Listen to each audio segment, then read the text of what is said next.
muatan IPA, cara tumbuhan melindungi diri. Pada pembelajaran sebelumnya, kamu telah mempelajari jenis penyesuaian tumbuhan terhadap berbagai lingkungan. Selain untuk penyesuaian diri, beberapa jenis tumbuhan memiliki ciri khusus sebagai perlindungan diri dari pemangsa. Tumbuhan tidak dapat bergerak atau berpindah tempat jika ada pemangsa yang datang. Oleh karena itu, tumbuhan melakukan beberapa penyesuaian diri untuk melindungi diri dari pemangsa.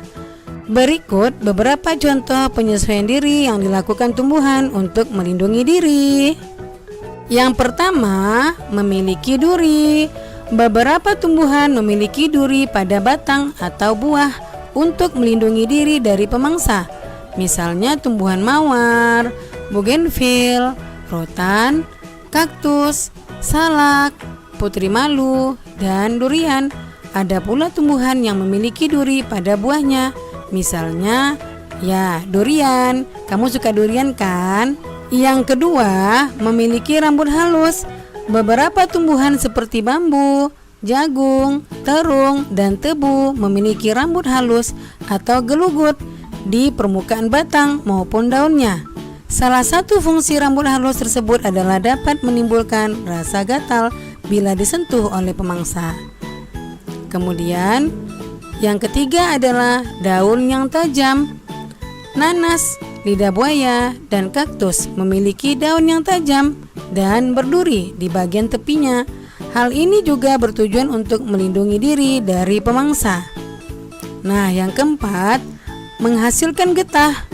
Tumbuhan seperti sawo, pepaya, karet, mangga, patah tulang, dan nangka dapat menghasilkan getah jika tergores. Getah tersebut akan menempel pada tubuh hewan pemangsa sehingga hewan tersebut sulit bergerak.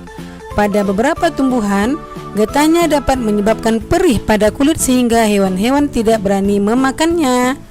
Yang kelima, menghasilkan racun.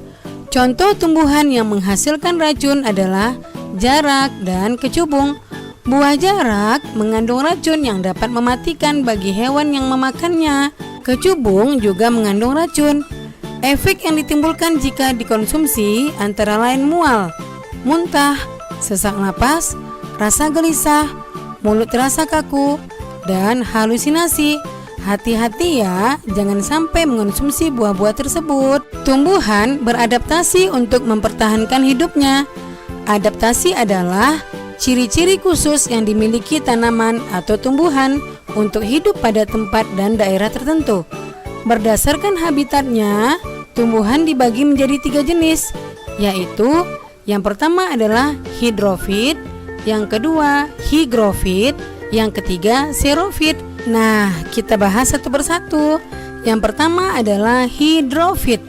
Hidrofit adalah tumbuhan yang sebagian tubuhnya ada di permukaan air. Akarnya berada di air, memiliki rongga udara dalam batang atau tangkai daun. Daunnya muncul ke permukaan air. Nah, yang kedua adalah hygrofit. Hygrofit adalah tumbuhan yang hidup di daerah lembab. Tubuhnya terdiri atas bagian-bagian akar, batang, dan daun. Batangnya pada umumnya tidak tampak karena terdapat di dalam tanah. Daunnya yang muda umumnya melingkar atau menggulung. Yang ketiga adalah xerofit. Xerofit adalah tumbuhan yang hidup di daerah yang kering. Tumbuhan ini memiliki daun tebal, sempit, kadang-kadang berubah bentuk menjadi bentuk duri, sisik, atau bahkan tidak mempunyai daun sama sekali. Batangnya tebal dan mempunyai jaringan untuk menyimpan air. Akarnya juga panjang untuk